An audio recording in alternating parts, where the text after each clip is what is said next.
Okay. Um, Now, I would love to say that I had been, you know, just enjoying myself these last couple of weeks. I mean, I always try to enjoy myself, but, you know, I'd love to be able to say that it was like a vacation. It was not a vacation. I was just, had to take care of a bunch of shit. Um, but at some point during the last 2 weeks, probably during the first week or whatever, I noticed that Ethan Van Sciver was doing a live stream and was talking about this article. I think he also talked about how Bounding into Comics has been covering Vox Day's Arctoons project, and I think he was complaining about that. I guess he doesn't like anyone in the headlines but him. Anyway, but he's talking about this, and I just wanted to. I didn't listen to everything that he said about it, but I just wanted to go over it real quickly, um, and mention something that I don't know whether it's in the article or not, but I've got a feeling it's not. New Darth, this is from a couple weeks ago, whenever May 2nd. New Darth Vader comic continues the destruction of Star Wars with dumb reveal about Luke Skywalker or Anakin's severed hand. The latest Darth Vader comic published by Marvel Comics, written by Greg Pak, with art by Raphael Einko. What the fuck kind of name is that? Continues to affirm that Lucasfilm, Marvel, and Disney have absolutely no clue what they're doing with Star Wars. Into the Fire, Exegol, Star Wars, Darth Vader. In Darth Vader number 11. Damn. Darth Vader. Yeah, I never have to cough. Well, no, that's not true. I don't have to cough as often, it seems, until I'm doing it. I guess it's because I'm talking. It's like, when I'm not talking, there's no problem. But when I start talking, it's like, oh, no, frog in the throat. Not a cyber frog in the throat, though. Anyway, Darth Vader number 11. The book begins with Vader attempting to challenge Emperor Palpatine, but he is quickly defeated when the Emperor uses the Force to have some kind of giant squid creature choke itself with its tentacles. What the hell does that mean? That doesn't make any sense. A giant squid creature choke itself with its tentacles. What? I don't know. I get maybe you have to read it, which I'm not going to. I'm not interested in Disney Star Wars comics. I'd barely be interested in like the really old Marvel Star Wars comics from like the 70s or the 80s or whatever. From there, Vader journeys into the depths of the temple on Exegol, where he walks past what appears to be the beginning stages of Snoke clones. Not only does he pass these Snoke clones, but he also walks past his severed right hand that the Emperor appears to describe as the scalpel of creation. Okay, that's uh, unless you're I don't know, unless you're talking about some sort of mystical or technological device of mysterious ancient origin. I don't think scalpel of creation makes any kind of sense. Or I don't know. I suppose maybe something philosophical. But if you're just talking about a fucking severed hand, it's like that's really dumb. That's really really stupid.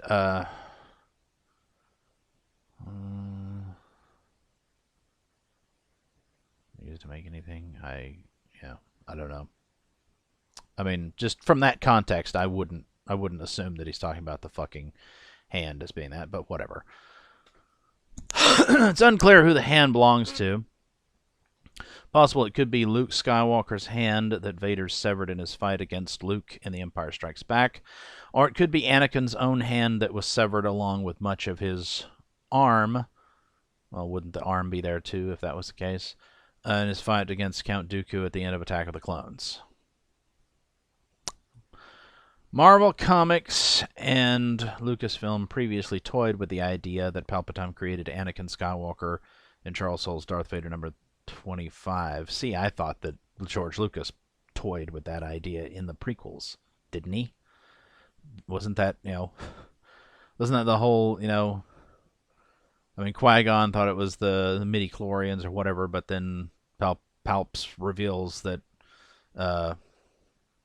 Darth Plagueis could influence the midichlorians to create life or whatever. I mean, I assumed that that's probably what we were going for there. I didn't think that it was particularly interesting as a story idea, but it did appear to be what was being discussed. In that book, Vader enters into a Force vision on Mustafar where he sees the Emperor using the Force to impregnate Shmi Skywalker. Ah, Force baby daddy.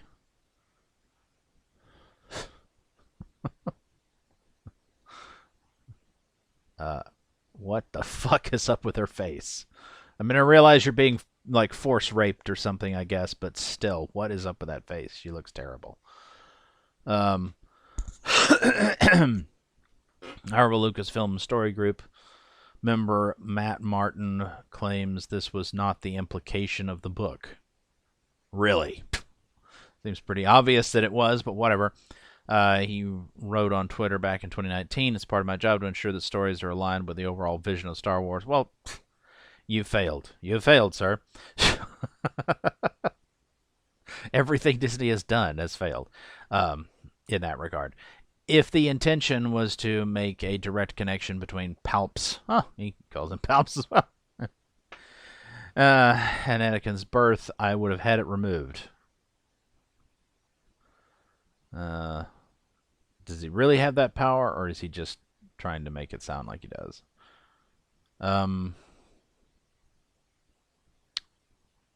Okay, well, whatever. Charles Soule, who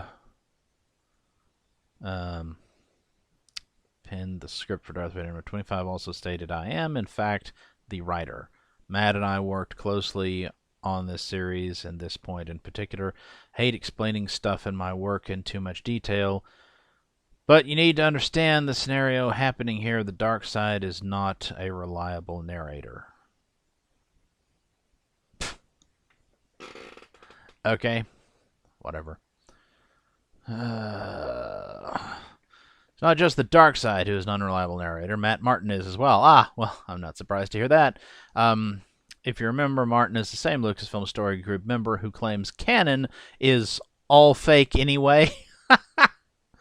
No shit, okay? Well, the Disney canon certainly is. I consider it to be fake as fuck.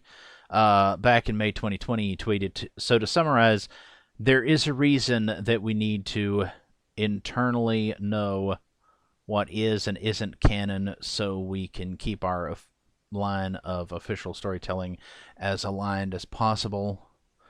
But that doesn't mean fans can individually pick and choose what they want to accept as true. Yes, we fucking can, dipshit. I can pick and choose whatever the fuck I want.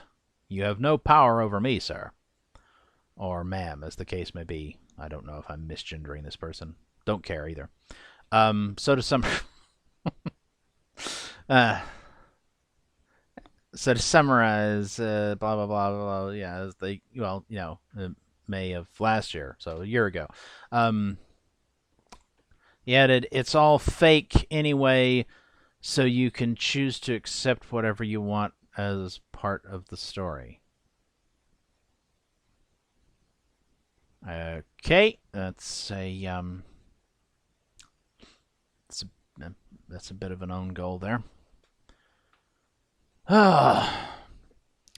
And this seems to be what Lucasfilm, Marvel Comics, and Disney have embraced. None of the stories matter because they see them as fake. Well, I certainly see them as fake now, so I don't care. They obviously thought Return of the Jedi was fake. No, Return of the Jedi is very real. You know, I could even well, I don't remember whether I've said this in some previous video that I've done already or not, maybe. But I've certainly said it before when I've talked to people about this issue. You can make an argument. There's very little that's referenced about the Clone Wars and whatnot in the original trilogy, but you do get a few lines of dialogue from Obi-Wan and whatnot. So there is a little bit there. Not much, but a little bit. But it was more than enough for plenty of people to have kind of constructed in their own minds an idea, and you see this elsewhere in video games and books and whatnot. You see a basic concept that people went with, that people kind of, that I think everybody, the fans, the writers that were writing the official books and whatnot, all kind of assumed to be the case about what the Clone Wars were like. I mean, we didn't know much, but we kind of, anyway, there was enough to have a sort of a clue about it. And then when George Lucas got around to making the prequels, it turned out that nope, everything you thought you might have figured out about the Clone Wars is totally wrong.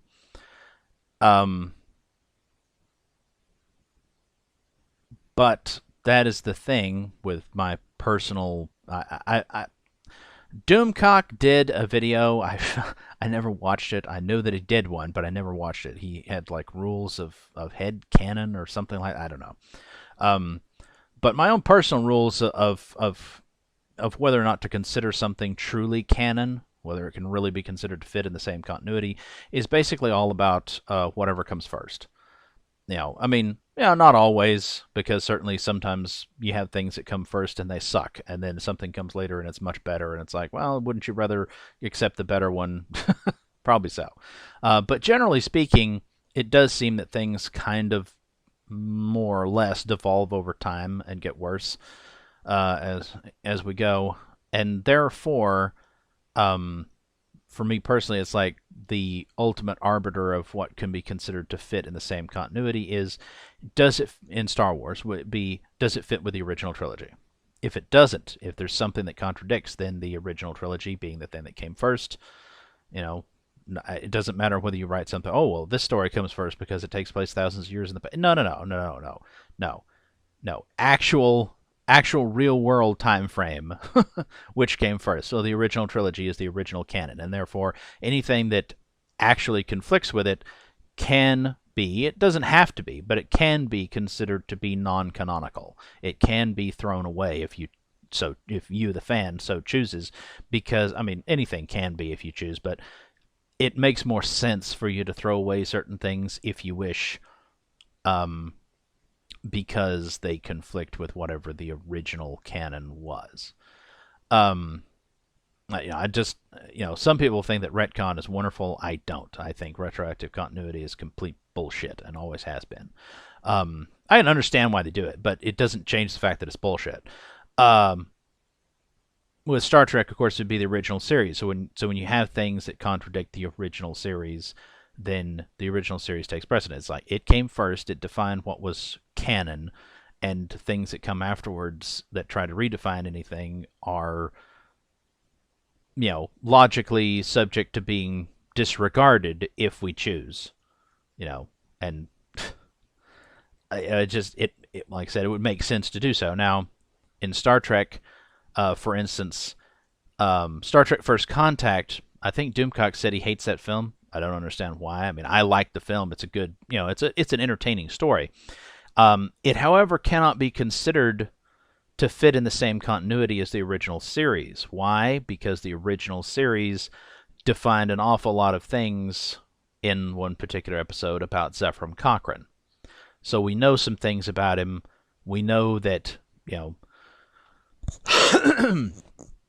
we know that he had already left Earth. He'd invented the warp drive and left Earth and was known as Zefram Cochrane of Alpha Centauri, I believe. I think it was Alpha Centauri or Proxima Centauri, one or the other. Anyway, so he'd already established an off-world colony before the Third World War broke out, as opposed to what First Contact would have us believe about him, which is that, he was an old man when he, and had lived through the Third World War before he finally invented the warp drive. That's not how things happened. That's not the original continuity, and therefore First Contact, and to a lesser extent all of, potentially the Next Generation movies, could kind of be thrown away. And anything that kind of bases itself off of First Contact can also be done so, which means, as much as I may have grown to kind of like it in retrospect, Star Trek Enterprise has basically its entire basis upon the events of First Contact, which means it can't really be seen as truly canonical. It doesn't fit in the continuity with the original series, and therefore it's the equivalent of fan fiction. It doesn't fit. So I mean, you can accept it as what really happened in the 22nd century if you want, but logically, it can't be. um, Same thing goes, frankly, even with the prequels, because even though there were very little clues given to us in the original trilogy about what came before, there was enough to know that what George Lucas originally intended. Not that he had, not that he had a full story ready to go and changed it, but whatever um, uh, early concept he had of what the Clone Wars were going to be about and so on and so forth did not at all match up with what he eventually made. You know, and it's not to be wondered at, frankly. I mean, he was more subtle about it than movies are today, but nevertheless, he was injecting quite a bit of modern, at the time, modern, early 2000s politics and whatnot. He's making modern day political commentary. Now, some people say that he was doing that in the original trilogy. I don't really think so. I don't. To me, there's nothing there that can really be like, oh, well, here's where he's attacking Ronald Reagan. It's like, really? I mean, I don't think so. I'm pretty sure not. It's like politics was like taking from the movies instead of the other way around. Like, they calling the Strategic Defense Initiative, the Star Wars project or whatever. But anyway, but no, he's definitely making some comments about Bush and whatnot, which is odd because as much as I don't like Bush, it was obvious. And didn't like him at the time, don't like him in retrospect, either one, and yet it's obvious that some of what people would make commentary about, including George Lucas, about him at the time, just go back and watch Revenge of the Sith. Some lines in there that surely in retrospect you'll catch the meaning of that. But those apply more to what's happening right now. And of course, all the dipshits in Hollywood think that, oh, things are great now. It's like, yeah, nope, not even. Anyway, so yeah, you could definitely make an argument for not considering even the prequels or anything based on them to be truly canon or to fit in the continuity of the original trilogy. To say nothing of Disney Star Wars. Everything about Disney Star Wars is just completely fucked. Everything. Anyway, finish this damn thing. They obviously thought Return of the Jedi was fake. Palpatine, clone body, Rise of Skywalker, blah, blah, blah, blah, blah. Yeah, bullshit. Not only that, they continue to tell stories like the one Darth Vader number 11, attempt to explain Rise of Skywalker. The more they attempt to explain, the more clear they really have no clue what they're doing. Star Wars dead. Disney killed it. Now they're just desecrating its corpse. Yep. Yes, they are. They are sodomizing the corpse of Star Wars. I'm, terribly sorry about that. But anyway, so good article. Although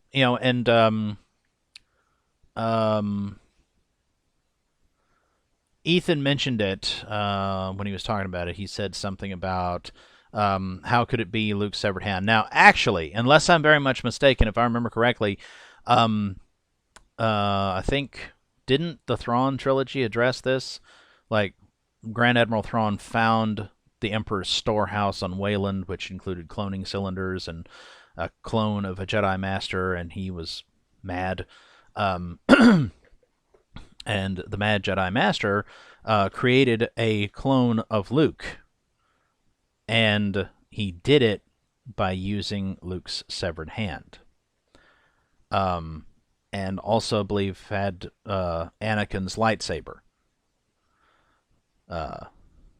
The clone, I believe, was it? I think seems like it was the clone that was using Anakin's lightsaber or whatever, because they had recovered both from Cloud City, and I believe the story behind that is that before he left, Cloud City, Vader went, it's like the hand and the lightsaber got sucked into one of the side tunnels or whatever, down that shaft, just like Luke did, except instead of being dumped out as refuse or whatever, it was caught in some kind of grate or filter or something, and so Vader went and recovered it. I believe. Anyway, so that was already something that was in the expanded universe.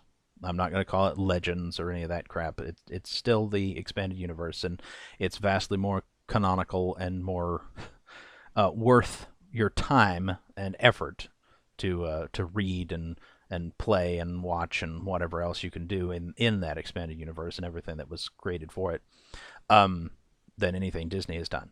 But anyway, but the idea of Luke, it's like that's not a new idea. The idea that his hand was recovered, that's not a new idea.